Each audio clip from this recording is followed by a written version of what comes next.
Good morning students. आप सभी को मेरा नमस्कार। कैसे हैं आप सभी लोग?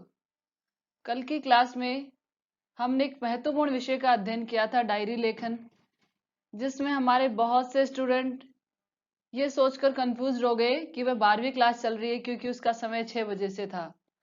लेकिन मैंने पहले ही आपको मैसेज कर दिया था कि कल की क्लास एक साथ होगी। जैसे कभी कभी मीटिंग नहीं होती है किसकी, लोकसभा राज्यसभा की, एक साथ, वैसे कुछ विषय बहुत महत्वपूर्ण होते हैं दोनों क्लासों के लिए, इसलिए एक साथ क्लास रखी गई थी। लेकिन हमारे कुछ विद्यार्थियों ने देख के छोड़ दिया, कुछ ने टाइमिंग की वजह से उस कल की क्लास को ज्वाइन नहीं किया। ठीक है, तो आज की हमारी क्लास बिल्कुल व्यवस्थित समय पर है। हमारा ग्रुप इसीलिए बनाया गया है कि कुछ नया हो, कुछ आगे पीछे हो, तो उसकी सूचना आपको दी जा सके, तो आप उसको एक बार देख लें, वह देखने के लिए ही होता है। गर फलक को जिद है बिजलियां गिराने की, गर फलक को जिद है बिजलियां गिराने की, तो हमें भी जिद है वही आसियां बनाने की।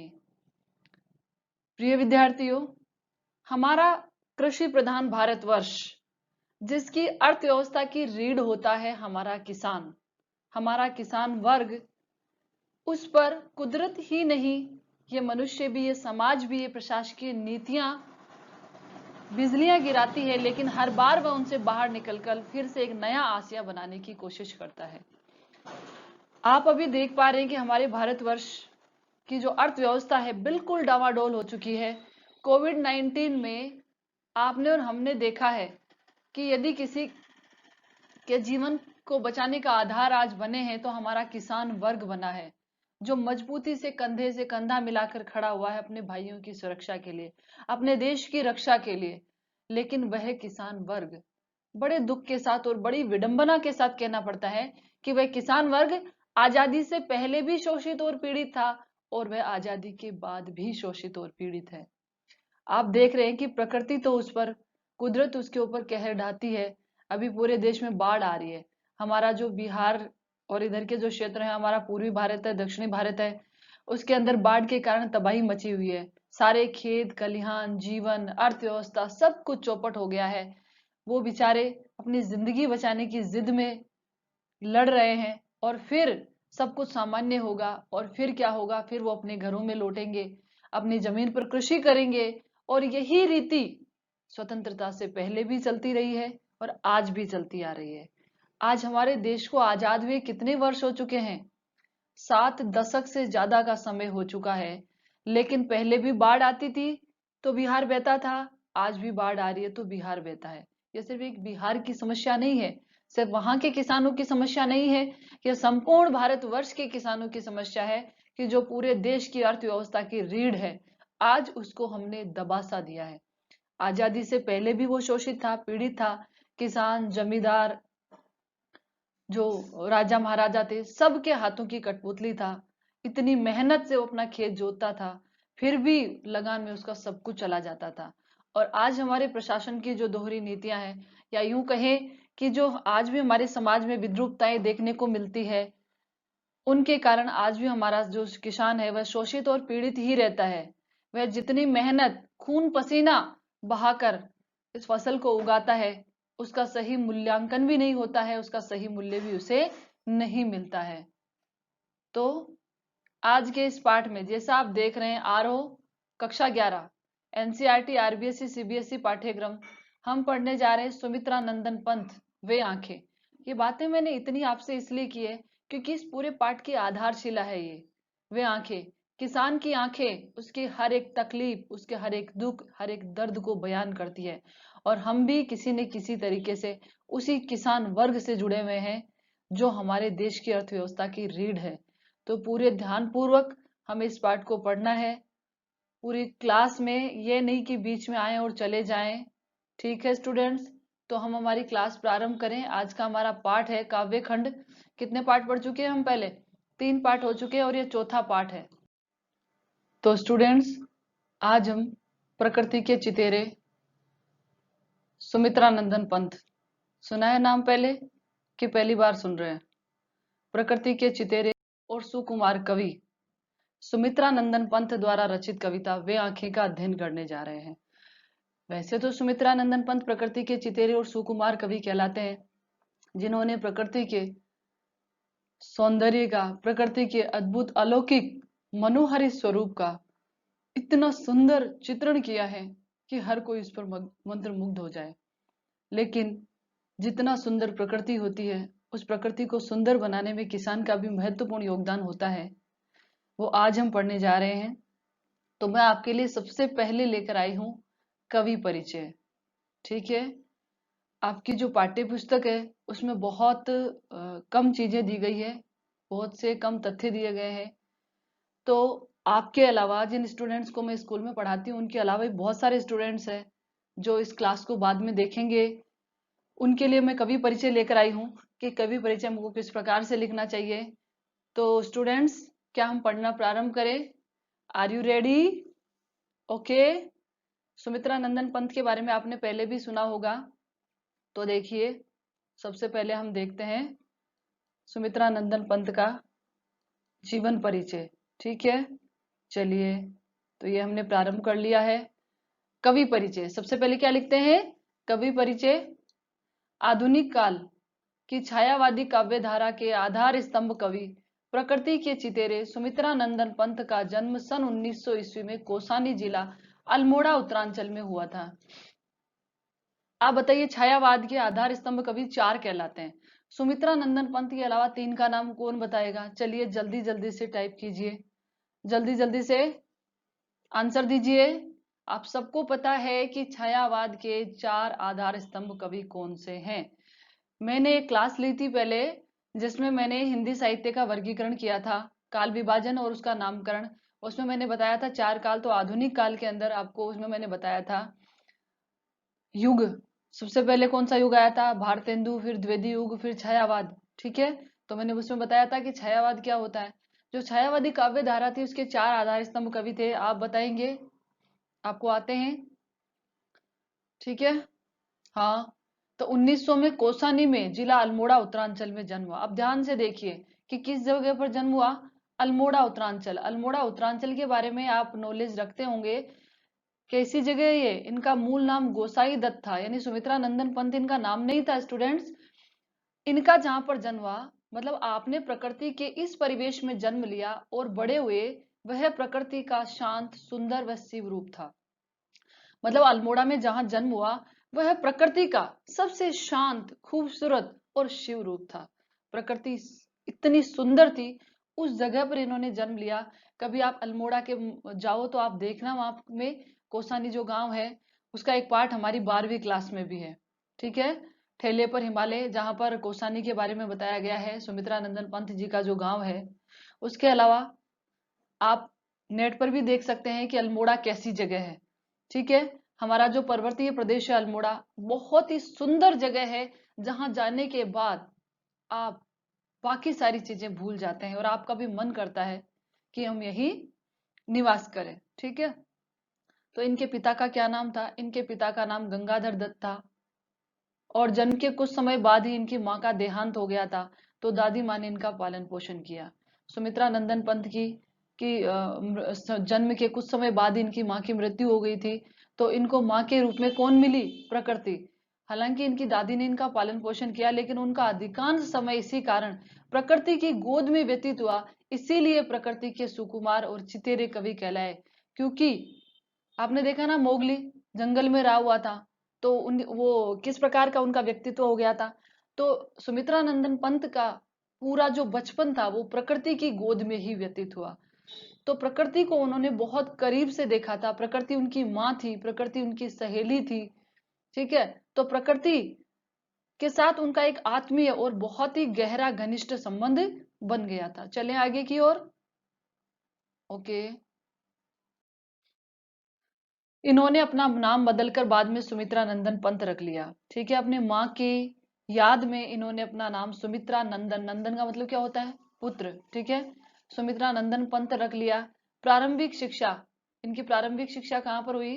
प्रारंभिक शिक्षा कौसानी गांव में तथा उच्च शिक्षा बनारस और इलाहाबाद में हुई। युवावस्था तक पहुंचते पहुंचते महात्मा गांधी के असहयोग आंदोलन से प्रभावित हुए और पढ़ाई बीच में ही छोड़ दी, स्वतंत्र लेखन करते रहे। सन 1977 में प्रकृति के ये सुकुमार कवि पंचतत्व में विलीन हो गए। ये हो गया कवि का जीवन परिचय। ठीक है, इसमें कोई समस्या नहीं होगी। उसके बाद देखिए सुमित्रा नंदन पंत जी का साहित्यिक परिचय। इससे हम बहुत सारे प्रश्नों का हल कर सकते हैं। ठीक है, जीवन परिचय का प्रश्न तो हम कर ही सकते हैं जो 4 अंक का पूछा जाता है, और जो साहित्यिक परिचय उससे हम काव्य सौंदर्य वाला प्रश्न भी हल कर सकते हैं, जो एक बड़ा प्रश्न पूछा जाता है। तो देखिए साहित्यिक परिचय, प्रकृति के प्रकृति के कुशल चितेरे एवं सुकुमार कवि पंत का काव्य प्रकृति और मनुष्य के अंतरंग संबंधों का दस्तावेज है। ठीक है, जो सुमित्रा नंदन पंत का काव्य है उसमें प्रकृति और मनुष्य के जो गोपनीय अंतर आंतरिक जो संबंध होते हैं, मतलब एक आत्मा का रिश्ता है, ऐसा दस्तावेज है उनका काव्य। ऐसे संबंध उनके काव्य में देखने को मिलते हैं। क्यों?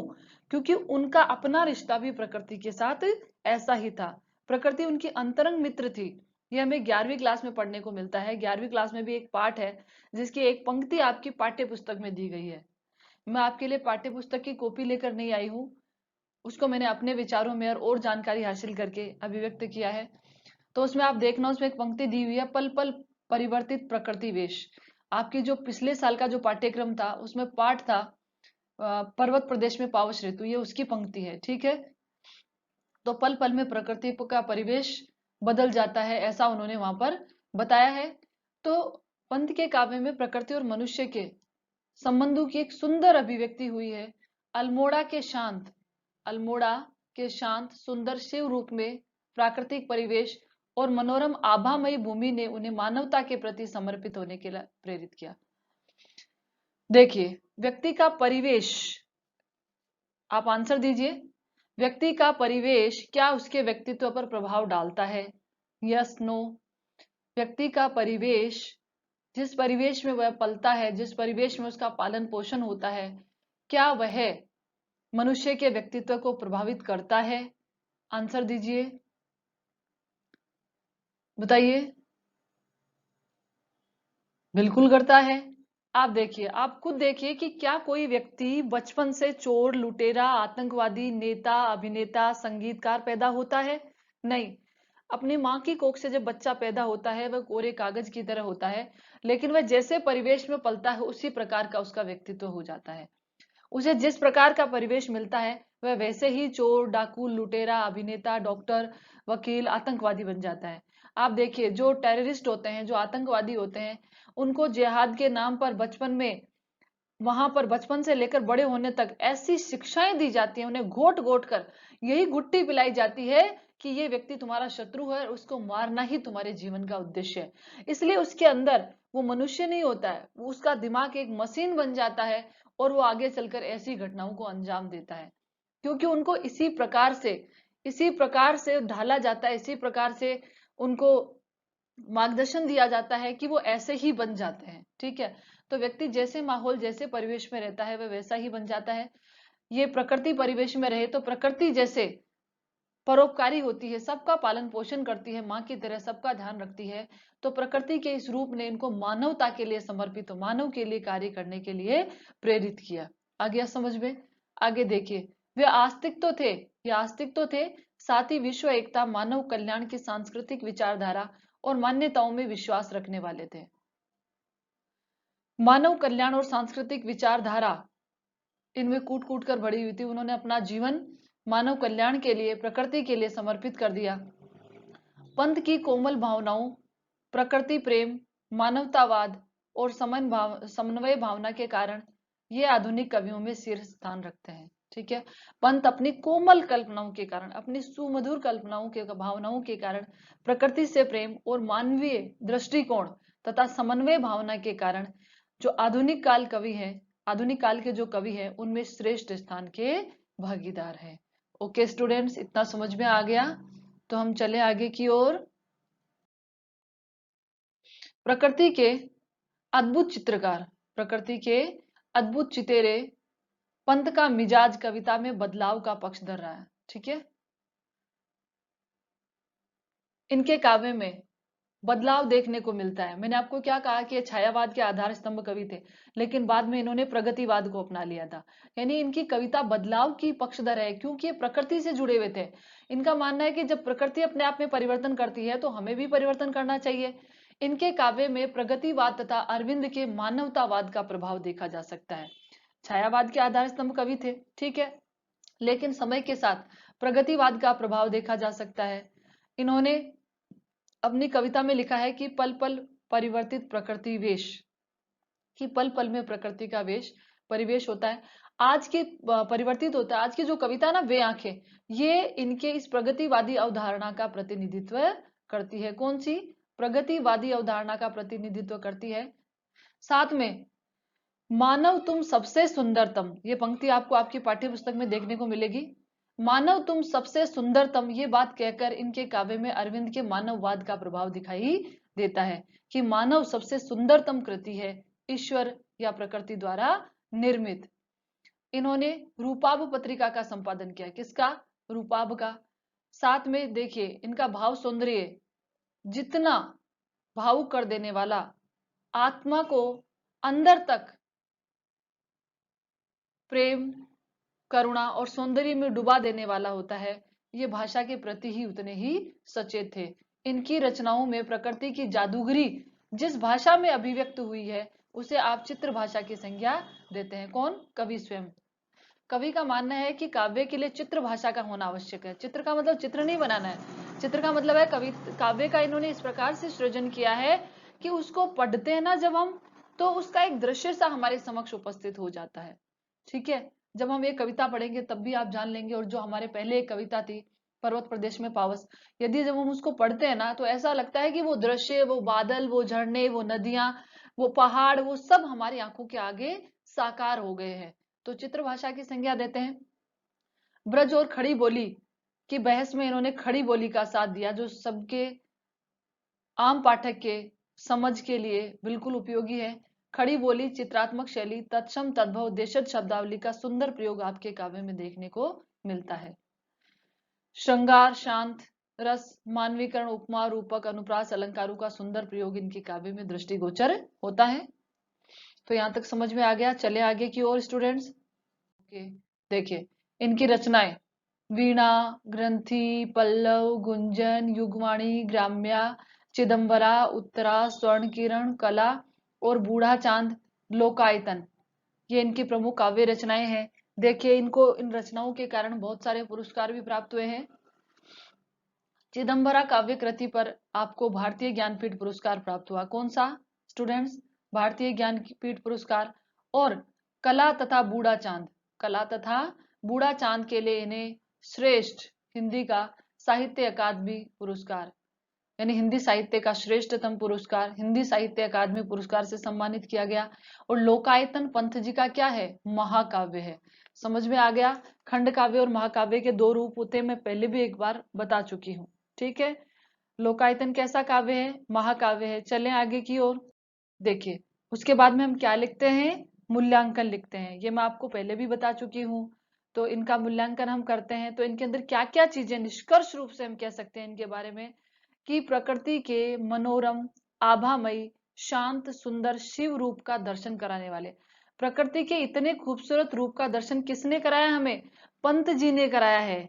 आप इनकी कविताएं पढ़ें, आप इनका काव्य पढ़ें तो आप जान पाएंगे कि जो चीजें मैं यहाँ पर लेकर आई हूँ, जो बातें मैं आपको बता रही हूँ कि प्रकृति का मनोरम, आभामयी, शांत, शिव और सुंदर रूप, कि जहां पर बैठकर हमको सिर्फ सुकून और आनंद की अनुभूति हो, हम अपनी तामसिकताएं, जो हमारे मन में दुर्भावनाएं होती है, चिंता, तनाव, द्वेष, क्रोध, सब भूल जाए, ऐसी प्रकृति से इन्होंने हमें रूबरू कराया है।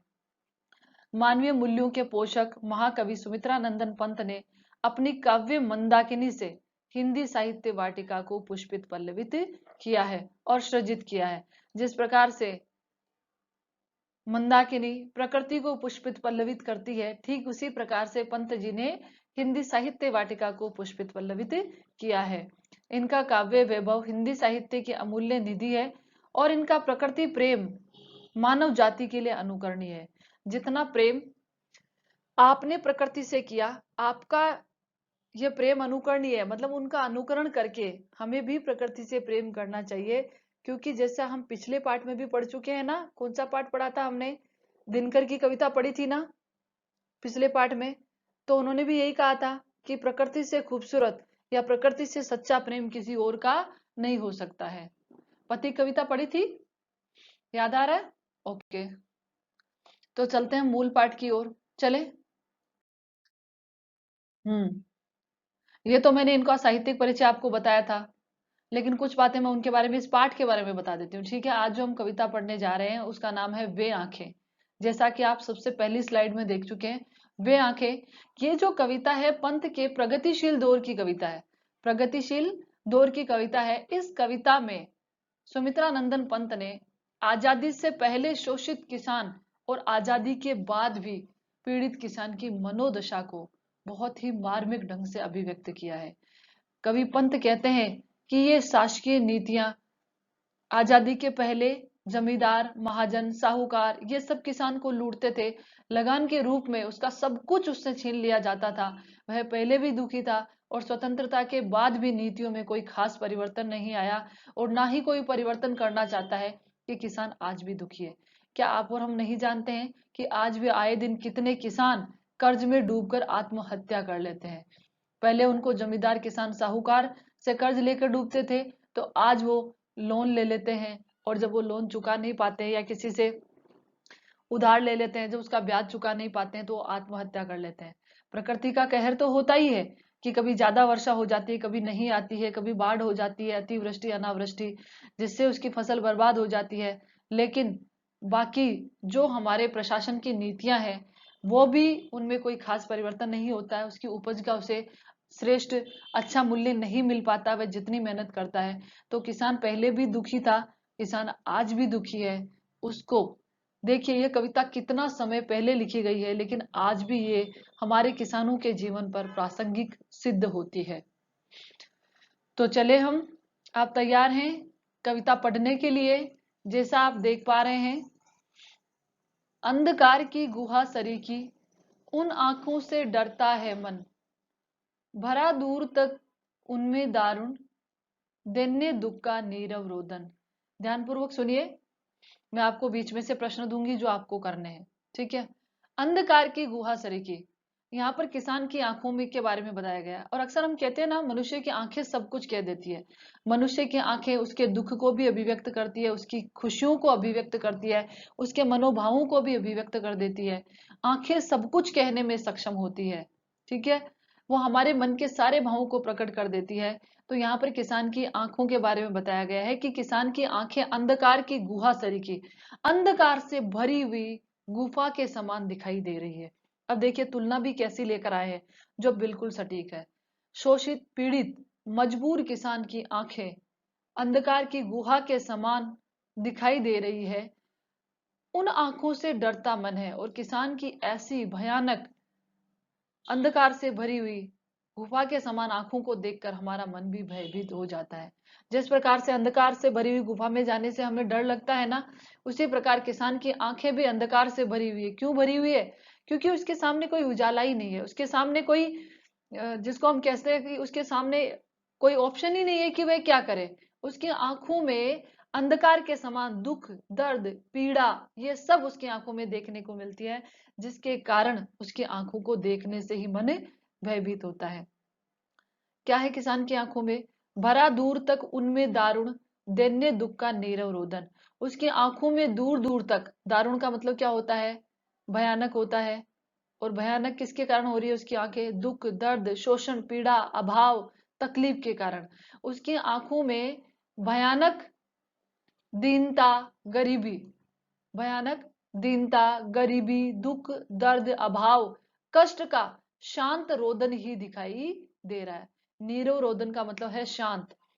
आप देखते हो ना, एक तो दहाड़े मार मार के रोना, और एक रोना इस प्रकार का होता है जो सिर्फ आंखों से प्रकट होता है, लेकिन उसका मन इतना घुटता है अंदर ही अंदर कि कोई व्यक्ति देख के बता सकता है कि ये कितना ज्यादा दुखी है।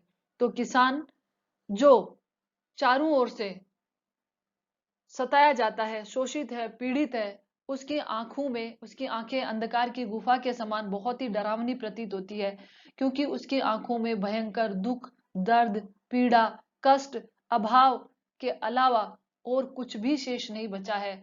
और यही दुख, दर्द, तकलीफ शांत रुदन के रूप में उसकी आंखों से दिखाई दे रहा है। मतलब किसान की ऐसी स्थिति हो चुकी है कि उसकी आंखों से अश्रुधारा भी नहीं निकल रही है, अर्थात उसके आंसू भी अपनी तकलीफ को व्यक्त कर करके अब थक चुके हैं और उसकी आंखें आज हमें डराने का, भयभीत करने का कार्य कर रही है। तो इसका अर्थ आपको समझ में आ गया। कौन सा अलंकार है देखिए, दैन्य दुख। दैन्य दुख में कौन सा अलंकार है? अनुप्रास अलंकार है। अंधकार की गुहा सरीकी, बताइए इसमें कौन सा अलंकार है? अंधकार की गुहा सरीकी, बता सकते हैं ना कौन सा अलंकार है? इतने में तो आपको पता चल गया होगा। उपमा, उपमा अलंकार है। ठीक है स्टूडेंट्स, तो काव्यांश की भाषा खड़ी बोली है, सीधी सरल सहज। रस कौन सा है? करुण रस है, किसान का दुख दर्द तकलीफ अभिव्यक्त हो रही है, करुण रस है। अनुप्रास उपमा अलंकार है, ठीक है, और किसान की मनोदशा को अभिव्यक्त किया है। चले आगे की ओर। इतना समझ चुके हैं ना आप? कोई समस्या नहीं होगी? ठीक है। अच्छा, आपको जो प्रश्न करना है वो लिखिए।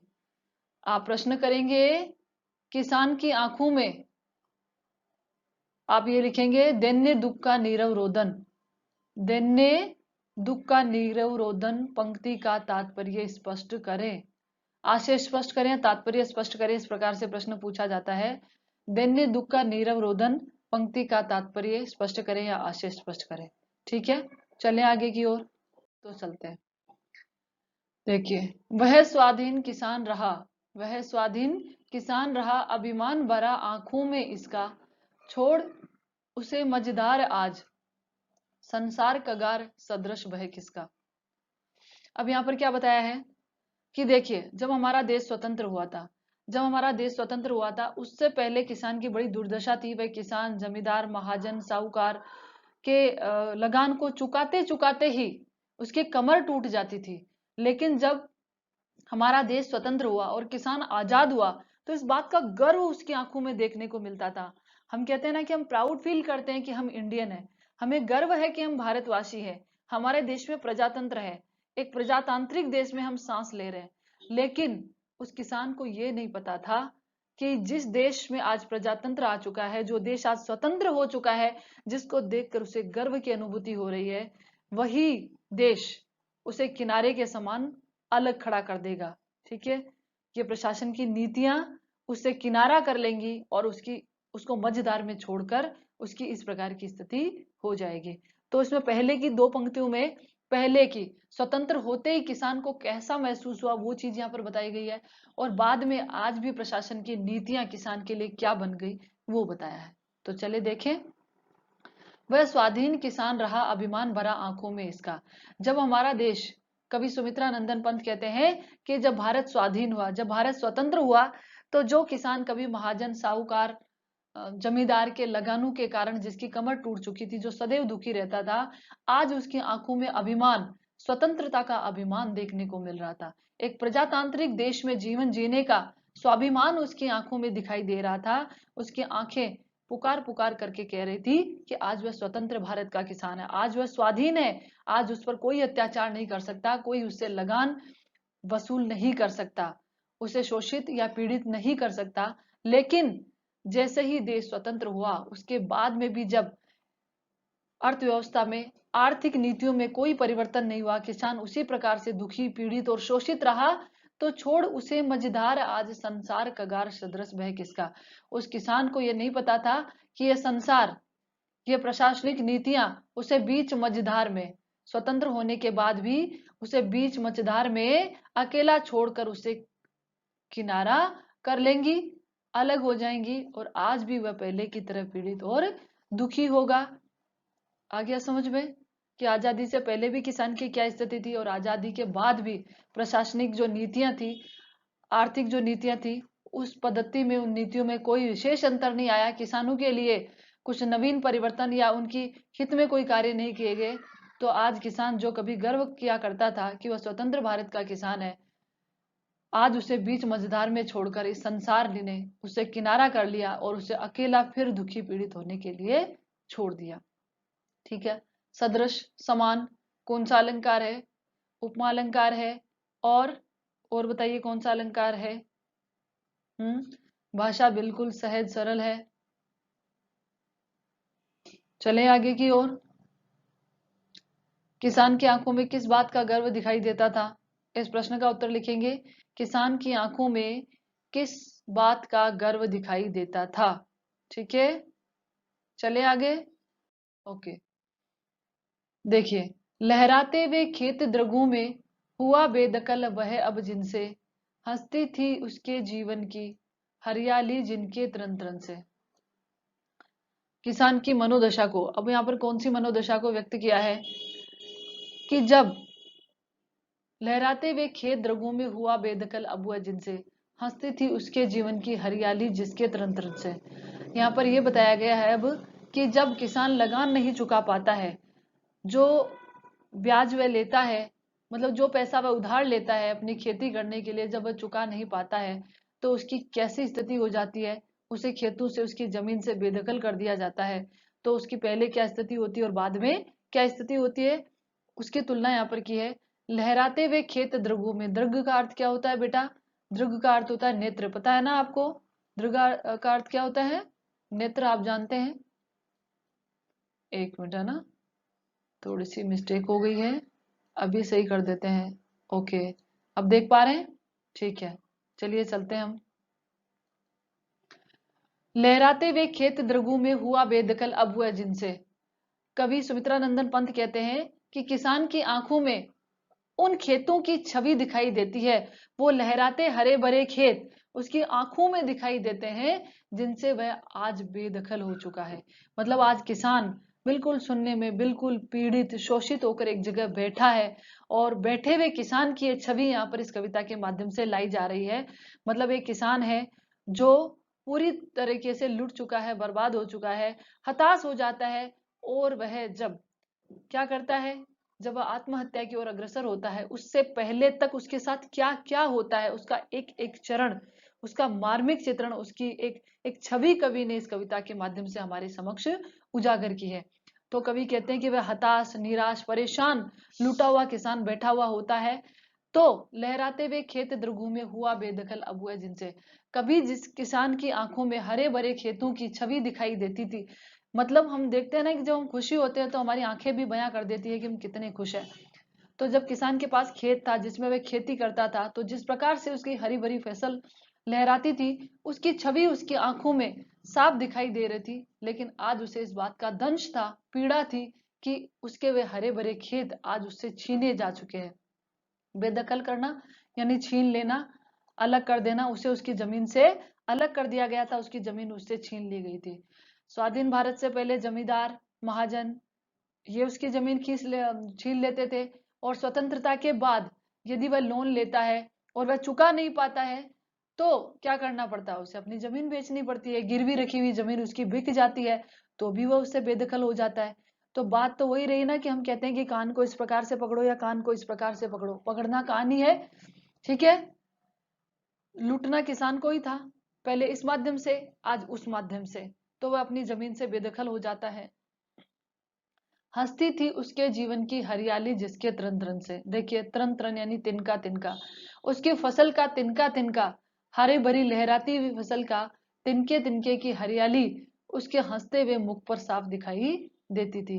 हंसती थी उसके जीवन की, थी पहले की बात बता रहे हैं, हंसती थी उसके जीवन की हरियाली जिसके तृण तृण से, यानी जब उसके पास खेत था, जब उसकी लहराती हुई हरी भरी फसल थी, उस हरी भरी फसल, लहराते हुए तिनके, लहराती हुई फसल को देखकर उसके मुख पर क्या रहती थी स्टूडेंट्स? उसके मुख पर एक मुस्कान रहती थी, आनंद, उमंग, प्रसन्नता, और एक मुस्कुराहट उसके जीवन में दिखाई देती थी। वह उसकी लहराती हुई हरी भरी फसल की मुस्कुराहट थी। ठीक है, तो जब किसान सुखी था, जब उसके पास अपना खेत था, तो उसका जीवन किस प्रकार का था वो इसमें बताया है। लेकिन अब उसे अपने खेतों से बेदखल कर दिया गया है, उसकी जमीन जायदाद, उसका सब कुछ उससे छिन गया है। बताइए स्टूडेंट्स, तृण तृण में कौन सा अलंकार है? कौन सा अलंकार है तृण तृण में? जहां शब्द की आवृत्ति होती है, और अर्थ एक ही होता है, वहां कौन सा अलंकार होता है?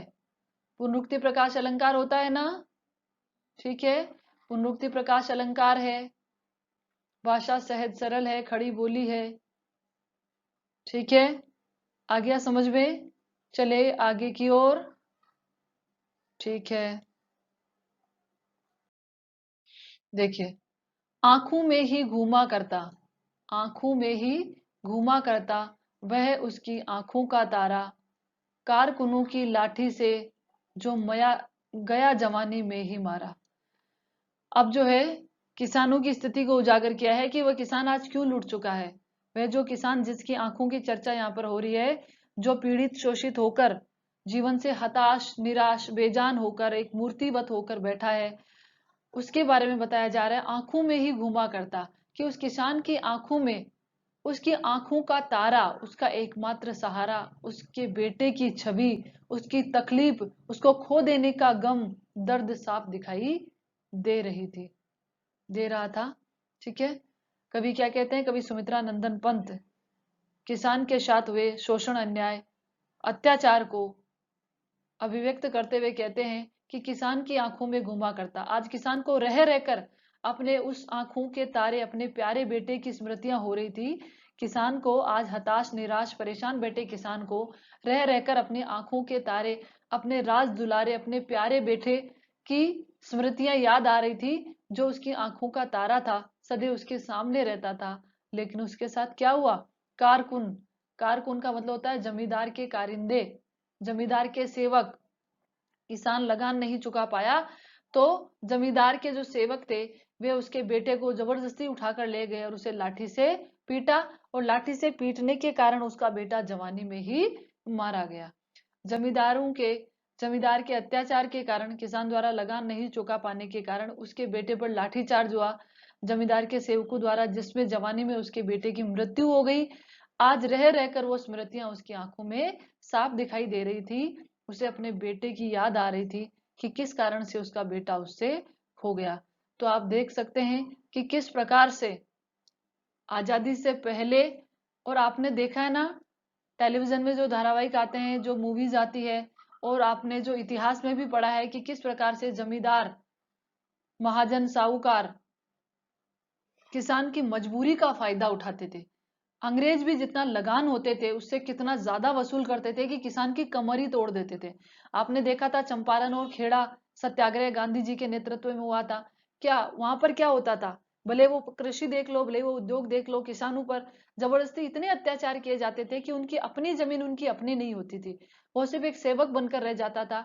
उसका इतना शोषण होता था, ये हमने इतिहास के माध्यम से पढ़ा है। तो कवि ये कहना चाहते हैं कि आजादी से पहले, देखिए कवि का जन्म 1900 ईस्वी में हो गया था, और प्रगतिवाद का समय क्या माना जाता है? बताइए।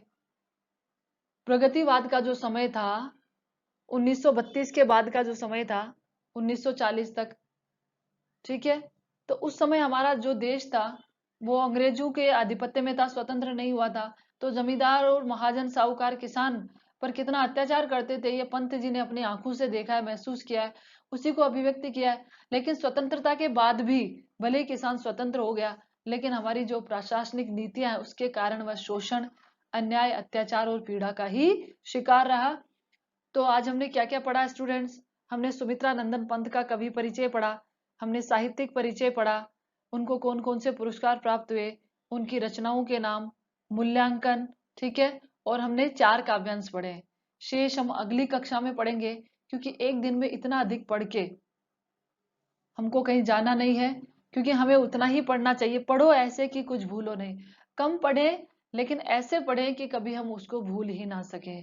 ठीक है स्टूडेंट्स, आपको कोई समस्या हो तो आप कमेंट्स करके अवश्य बताएं, और जिन्होंने अभी तक हमारे चैनल को सब्सक्राइब नहीं किया है, शेयर नहीं किया है, वो शेयर कर दे, सब्सक्राइब कर दे, ताकि अधिक से अधिक विद्यार्थियों को इसका लाभ प्राप्त हो सके।